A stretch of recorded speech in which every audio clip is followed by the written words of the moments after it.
Good evening, everyone. This is Brother Bob with the Aniana Church of Christ. Today is Wednesday, March the 30th. Due to the threat of inclement weather, we are not meeting tonight. Instead, I'm recording this video this afternoon. We'll be posting it, so you'll be watching it tonight on Facebook or YouTube at 7 p.m.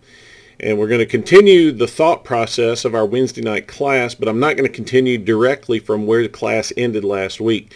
Next week, if you come to class in person, we'll pick up that study. We've been talking about angels, and I specifically want to deal with some scriptures that people have been asking about and some scriptures that have been much debated concerning the subject of guardian angels. That's kind of where we'll get into next week as we continue our study. We'll be talking about what abilities and attributes that angels have and answering the question about guardian angels, and somewhat answering the question of, do angels still work, and are they still ministering spirits in the world today? To the best of our abilities, we'll be looking at to answer those questions. But tonight, by way of lesson, I thought I would just sort of jump ahead a little bit of where we're going to transition to next in the class. And as we continue this study of angels and demons and the origin of evil and Satan, I thought we'd look tonight at the subject of Satan. And before we actually get into a deeper study and start looking at a whole lot of Bible verses considering the devil, I thought what might be good for us is to just know the enemy. And we're going to talk about some myths that are believed when it comes to the devil and what people sometimes believe when you start talking about Satan. And knowing the enemy is important. The Bible tells us that the devil is a roaring lion walking about the earth, seeking whom he may devour. So it's important for us as we study the Bible to understand what the Bible teaches us about the devil, about Satan, so that we can be better informed. And if we know the enemy, if we know how he will attack, we know what he's going to do, I think it will help us to be better prepared. So next week we'll continue our study of angels and their attributes and their abilities and guardian angels. And then from there we'll transition into a study of Satan and what the Bible tells us about his origins, about his powers and his abilities today. But before we actually get into that deeper study, I thought what we would do is sort of dispel some of the myths that people oftentimes believe about the devil. And so as we get into the class tonight, I know when we start talking about the devil, we start talking about Satan, we have sort of an imagery in our mind. Many of us picture a guy sort of in a red suit with a pitchfork, maybe with a goatee and horns on his head. And we have these images, just as we've talked about with angels. Sometimes we have these man-made images in our mind of what the devil looks like and how the devil is. And that imagery may have struck fear in the hearts of people in the past, maybe even when you were a child. But it's only, I think, helped to perpetuate the myth that so many of us believe. And sometimes many of us have been duped when it comes to the devil. I was thinking as I prepared this class, as I prepared this lesson, there are times in the history of man that many people have been duped. And perhaps one of the greatest times that people were duped, in October 30th of 1938, millions of Americans listened to Orson Welles perform an adaptation of the novel War of the Worlds. And during the broadcast, dance music was interrupted a number of times by fake news bulletins that reported a huge flaming object that had dropped near Grover's Mill, New Jersey. The audience listened to actors playing news announcers, and they heard descriptions of landing invasion force from Mars and the destruction of the United States. And as the radio program continued, people began to believe that they were hearing actual news account of what was going on with people invading from Mars. And people panicked on the roads. They hid in cellars. They loaded guns. They wrapped their head in wet towels so that their protection from the Martian gas that might be released on us. And all this was done in an attempt to guard themselves from aliens when it in reality was just a big hoax.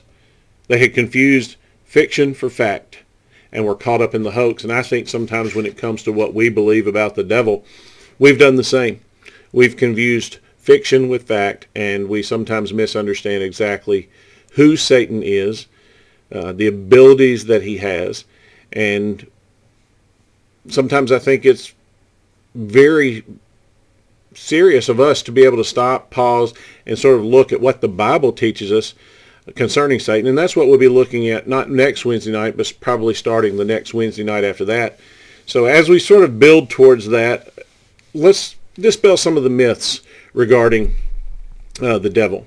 I'm going to change the screen here, and oops, I hit the wrong one. And as I change the screen, what I would like to do is I'd like to dispel myth number one, and that myth is this, that Satan is in charge of hell. There seems to be a prevalent thought in the church and in the world that Satan will be the king of hell, and he will set it up as his own kingdom, where heaven will be a kingdom full of wonder and glory and worship, praise to God. Hell will be a place where Satan and his angels put folks through all sorts of torment. And that has led us to believe, in the belief that hell, for lack of a better term, is sort of Satan's headquarters. And we have this image that hell has a palace and a throne room where the devil sits, and Satan sits day after day and sort of issues orders to his minions, and they go out, and his demons go out and they obey what he says. And while heaven has a light blue hue and a nice sky, hell is a dark pit-type place with fire and flames. And even people who claim their allegiance to Satan, people who worship him, will tell you they hope to have a higher place or a higher estate when they get to Satan's kingdom. But the problem with that is that the Bible clearly states that that is not true. In chapter 4 of Matthew's Gospel, we see that Jesus is being tempted by Satan. And when you look at the third temptation offered to Jesus in verses 8 and 9, Satan offers this to Jesus. This is what the Bible says. It says, "And the devil led Jesus to the top of a very high mountain and showed him all the kingdoms of the world in all their splendor. And the devil said, 'If you will bow down and worship me, I will give you all these things.'" Do you notice what the devil offers Jesus in exchange for bowing down? Satan can only offer this world and nothing more. And from this text, I think we can learn that the kingdoms that were under Satan's power were the kingdoms of this world, the world that we're living in. And if you look through scriptures, you'll notice time and time again that Satan is said to have rule over this world and not ever said to have rule over hell. 3 times John records in his gospel that Jesus says that Satan is the prince of this world and not of hell. Jesus says in John 12:31, "Now is the judgment of the world. Now shall the prince of this world be cast out." In John 14, verse 30, he says, "Hereafter I will not talk much with you, for the prince of this world cometh, and hath nothing in me." John 16:11 says, "Of judgment, because the prince of this world is judged." Satan has a kingdom to rule over, but it's not hell. Jesus says that our enemy's kingdom is the earth. As a matter of fact, John will later write in 1 John chapter 5, verse 19 and following, that the whole world is under the control of the evil one. Now, I don't want you to get the impression that Satan will not be in hell.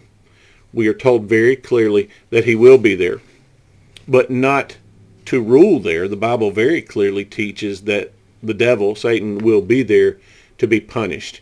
In Matthew chapter 25, verse 41, Jesus says, "Then he will say to those on his left, 'Depart from me, ye cursed, into the eternal fire prepared for the devil and his angels.'"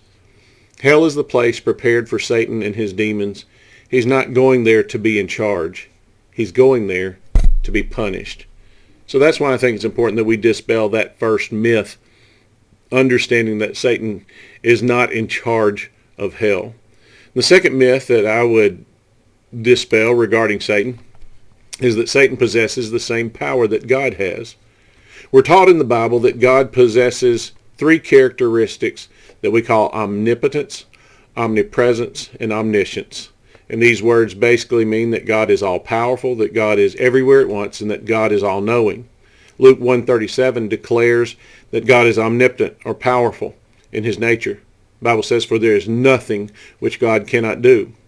Jeremiah chapter 23, verses 23 and 24 says, talking about his ability to be omnipresent, says, Am I a God who am in one place and cannot see what they are doing? Can anyone hide from me?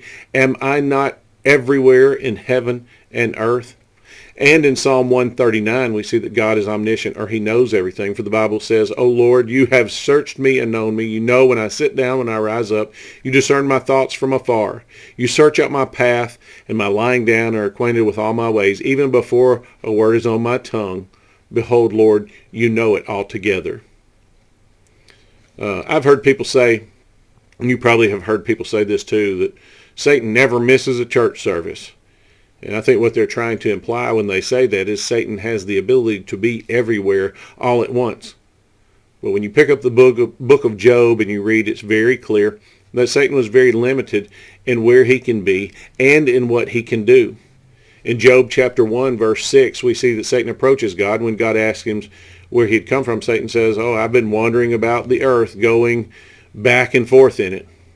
If he was everywhere all at once, why would he need to wander the earth and go back and forth in it? You skip down to verse 12, and you see that Satan is limited in his power, what he could do, for God had to give him the ability to do what happened to Job. And then he says, all right, then everything that Job has is within your power, but don't touch him. This implies that the devil did not have the power to do those things to Job or to touch Job. And you know eventually God did even give him power to touch Job, and he was struck with boils from the top of his head to the bottom of his feet. Satan is unlike God. He is neither omniscient nor omnipresent, and he is definitely not omnipotent or all-powerful. And we might be tempted sometimes to put Satan on the same level as God, but Satan is not God. There are not two gods. Satan is not all-powerful, all-knowing, and everywhere all at once. He is limited in what he can do. Now, does that mean that he is a non-dangerous foe? Not at all. He's a very dangerous foe, but we simply must not try to equate him with God or put him on the same level with God. Third myth that we would dispel in talking about Satan is that Satan has always been there. And I'll readily admit that even, and we'll find out in a couple of weeks when we begin our study on Satan, that the Bible doesn't tell us much about the beginnings of Satan. But there are some things that we can know for sure. Since God is all-powerful, he's the one that created all things. So Satan was created. And through the Godhead, everything and everyone and everything that was ever created was created. So we believe that the Bible teaches that Satan was a created being. Now, the Bible does talk of beings who were made and exist above us or before us. Among these spiritual beings are angels. But according to Ephesians 6, these are not the only kinds of spiritual beings. I think obviously Satan would be one of these spiritual beings. And it's important to note that these spiritual beings, like us, have the freedom to choose. We talked about angels having the free moral agency or the ability to choose last week in Bible class. In Jude verse 6, we see him describing the punishment of the rebellious angels. And he said, remember the angels who did not keep their place of power, but left their proper home. The Lord has kept these angels in darkness, bound in everlasting chains to be judged on that great day. We also read in 2 Peter chapter 2, verse 4, that angels do have the ability to sin. For God did not spare the angels that sinned, but cast them down into hell and committed them to chains of gloomy darkness to be kept until judgment. So we believe the most that we could honestly say about Satan's origin is that he is created, but he made the choice to oppose God, to stand against God, and he recruits other spiritual beings to help him in his efforts and to help in trying to deter us from getting to heaven. I think anything more that we would say about Satan or the devil would simply be speculation. But I think it's very safe to say that Satan has not always been there, even though some people, in once again trying to equate the devil or Satan with God, assume or make the assumption that he has always been there. The last one I'll talk about, this is the last myth that we'll dispel, and then the lesson will be yours, is that Satan makes us sin. Some of our older people who are watching this live stream tonight might remember Flip Wilson. Mr. Wilson was a comic who had his own television show. It was a variety show in the 70s. And one of his characters was a woman named Geraldine Jones who would do something outlandish, and then she would excuse herself by saying, oh, the devil made me do it. That was not a new thought with Flip Wilson. As a matter of fact, I think there are a lot of people out there who believe that we are tempted by Satan to do things against our nature. And I've talked with people myself who have been caught in some sin, and they simply say things like, well, I just couldn't control myself. I was in the hands of the devil. And And people do sometimes some things. Sometimes they say, well, it was just out of character for me. It was kind of against my nature, and the devil made me do it. I think people who think that way may have too high of an opinion of themselves, because any person who's honest will admit that when you do sin, it is because you choose to do so. And we have to fight that battle every day. We are humans, and we do have a sinful nature. We have the capacity and the ability to sin. Joseph was faced with temptation, and he was pushed into Mrs. Potiphar tempted him, but the Bible says in Genesis 39 that he was honest enough to resist and make the statement, how can I do this great wickedness and sin against God? He recognizes that if he did it, it would have been him making that choice, and he would have been the one that was sinning.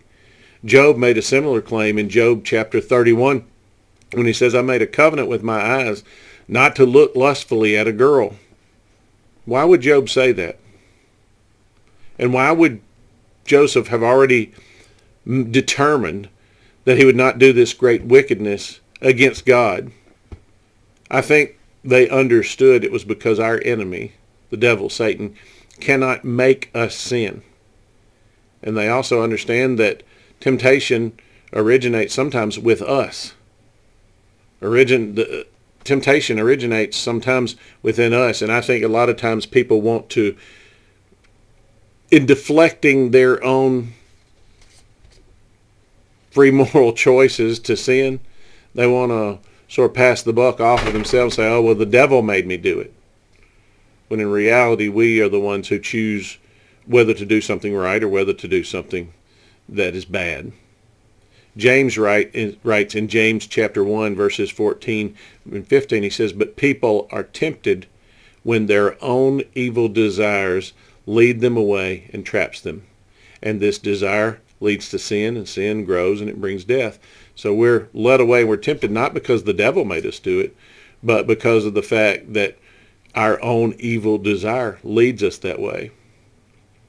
Satan cannot make us sin any more than God can make us obey him.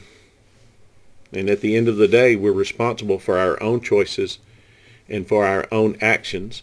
And I do believe that that is a problem that many of us face because we buy into that myth that the devil made me do it, and we don't take responsibility for our own actions. Now, this is just sort of a precursor to the real lesson on Satan and the origins of evil and Satan's abilities and powers, which we'll get into in a couple of weeks on Wednesday night class. I hope you'll come and be with us next Wednesday night. As I said, we'll be closing out our study on angels somewhat, because as we continue our study on Satan and demons, I think there'll be some overlapping material because they are created spiritual beings just as angels are. So we'll be looking at a little deeper and digging a little deeper into Satan's abilities, and does he still work in the world today? Do demons and such still work in the world? Just as do angels still work in the world today. But specifically next Wednesday night, we'll be answering the question on guardian angels and what does the Bible teach regarding that. We hope that everyone is safe as you're watching this study. We know that this is a time where the EMA and the weather people have said that even right now at 7 o'clock, this hour is supposed to be severe with strong straight line winds and maybe even some tornadoes. So please stay in your safe place. We hope that everybody is doing well. If something happens and you do have a need, if there's some damage or there's something we can do, please reach out to us here at the Aniana Church of Christ. We'd be glad to help in whatever way we can.